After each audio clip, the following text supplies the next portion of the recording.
My name is Simba, the zesty-ass king, and you are my slaves. I sleep all day and do nothing, because that's what the male lions do. Then the movie shows Simba's wife Nala and Timon and Pumbaa. And if you don't know who they are, my guess is you were born after 2015 or you're living under a rock in North Korea. We're here to glacier, my glorious king. We are your meat riders. Take care of my daughter, because I'ma leave for the milk. But you're lactose intolerant. Exactly. So Nala is pregnant and will give birth soon, so Simba asks Timon and Pumbaa to take care of her daughter Kiara while he accompanies his wife. And this is Kiara. You really gonna leave me? Of course, no one likes you. Did you know it wasn't your daddy that killed Scar? It was us. We yeeted him off a mountain. So when I grow up, will I start lying to children too? Only if you're ugly. Then the magic monkey Rafiki shares the story of Kiara's grandfather Mufasa. So that little cub is Mufasa, and the first problem with a live-action Lion King film is that it's hard to tell which lion is which because every lion looks almost identical because it needs to look like an actual lion. Like Kiara looks exactly like Mufasa, but in the original animation, it's much more easier to tell who's who. Mom, are we broke? Very broke. So Mufasa was not born of royal descent, and their living conditions are so poor they believe in a paradise called Malele and journey towards it, which is the equivalent of a North Korean believing there is a paradise elsewhere that has an endless supply of food. Then one day when Mufasa's getting some water, God's like, hey, I'll give you a bunch of water.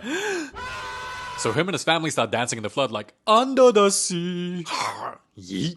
Damn, you're just gonna leave me here? Hell yeah. Son, it's your fault we're poor. Sorry. Then Mufasa gets hit by a 15,000-pound yacht and gets yeeted so far he's separated from his parents. Dada? Bro's trying to be like Alex the lion from Madagascar so bad. Then Mufasa meets a lion named Taka. The crocodiles are gonna eat your ugly ass. What? And I can't wait. Huh? Hey, yo, help me! But I want to see the crocs eat your heart. The hell's wrong with you? Help! The foreshadowing is crazy. So Taka's mom rescues the little cub but feels bad because he's homeless. Why do you smell like ass? Well, an elephant shat on me and I'm homeless with no money. You got $2? Your broke ass can live with me. Call me Eshe. Wait, her name is Eshe? Like, Eshe, brah, over here. so Mufasa's brought to the king and he's all like, you disgusting peasant, and commands Mufasa to raise his son Taka, and that if he wins he gets to stay, and if he loses he'll get eaten. On your marks, go.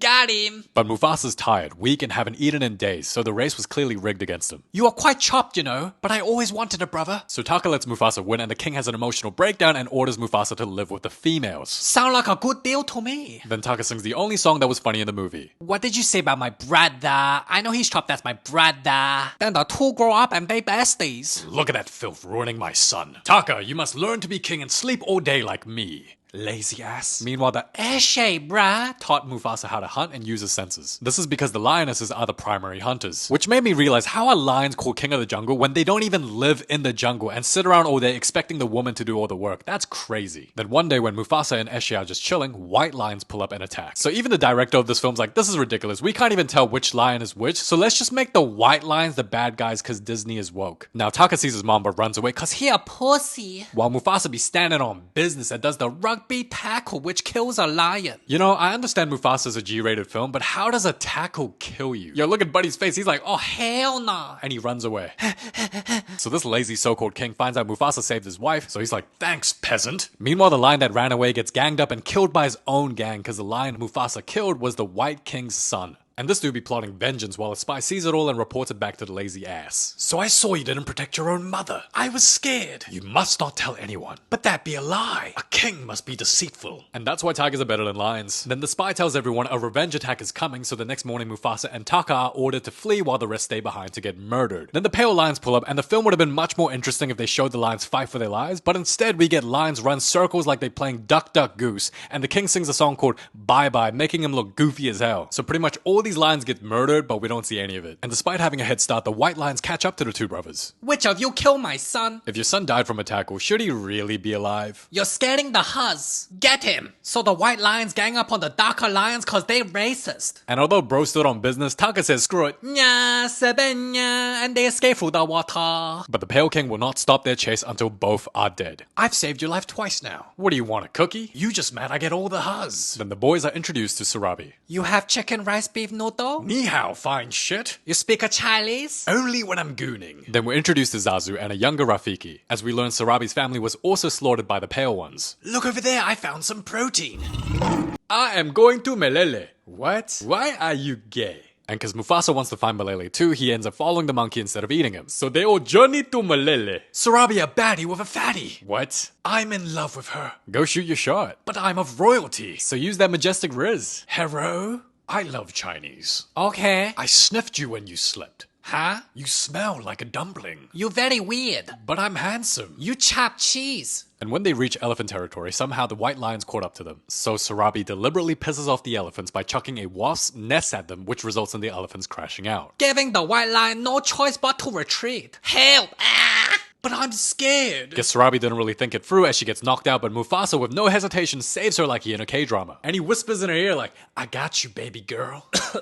What happened? He saved your life. Who? Taka. Huh? 谢谢. And this dude's like, why are you lying? Best wingman ever. Damn, Mufasa's a good homie trying to set them together knowing Taka is down bad for her. What could possibly go wrong? And once reaching some snowy mountains, Mufasa gets Zazu to cover their tracks so they can't be followed anymore. Nani? Where are they? I can't find my wonton soup. Yay, we did it! If we got caught, I was gonna eat you. It was all you, Zaddy. Huh? My precious Sarabi. And it was at this moment Taka became aware he might be fumbling. And when Mufasa helps Rafiki saying the words, I got you, Sarabi then realizes it was Mufasa that saved her. I got you.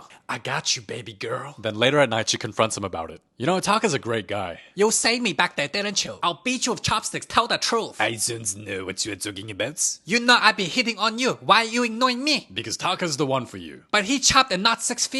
We're lions. What does that even mean? You rock a Chinese? Hell nah. And Sarabi pretty much says, so you want someone nah? And unfortunately, our boy folds under pressure. So they start singing a love song, getting all intimate, and I know it's a G-rated film, but they get busy. And that's how Simba was born. Meanwhile, Taka saw the whole thing. He watched his homeboy best friend clap the lion cheeks out of the girl of his dreams. And Mufasa knew he liked her. And despite Mufasa trying to help Taka shoot a shot, this is still a bad look for Mufasa because at no point in the film did he show interest in Sarabi or even tell Taka that he likes her. So in Taka's eyes, he's just gonna think, oh, you only with Sarabi because you knew I wanted her. Like if you're my brother and you like Sarabi that much, you could have at least told me. Cause Taka started noticing Sarabi might not be into him, so if Mufasa had a man-to-man conversation prior with Taka and told him, yo, I really like her, Taka could have just said, you know what, I think she likes you anyway, you're my brother, you go for her. But because Mufasa told him nothing and out of nowhere sleeps with her, Taka feels betrayed and crashes out. Yeah. So what Taka does next is devious. He finds out where the white lions are, pulls up, straight up approaches them, then makes a deal with the Pale King to plot and kill Mufasa together. And at first, I was shocked that Taka would even think to do something like that. I was like, why can't you just confront Mufasa about it? But then it all made sense because Taka was never the confrontational type. He couldn't even confront his mom when she was getting attacked. Or when he knew Sarabi needed to be saved, he just cowered out to his little corner. So since Taka's always been a passive character, it made sense that he cowardly stabbed and plotted behind Mufasa's back rather than confront him. So credit to the writers on this part. This was actually brilliant. Mufasa clapped my love's cheeks. But you don't care I killed your dad? Mufasa killed your son, and in return you killed my clan. So if it wasn't for Mufasa, my clan would be alive. It's his fault. I like the way you think. Call me daddy. Hello, daddy.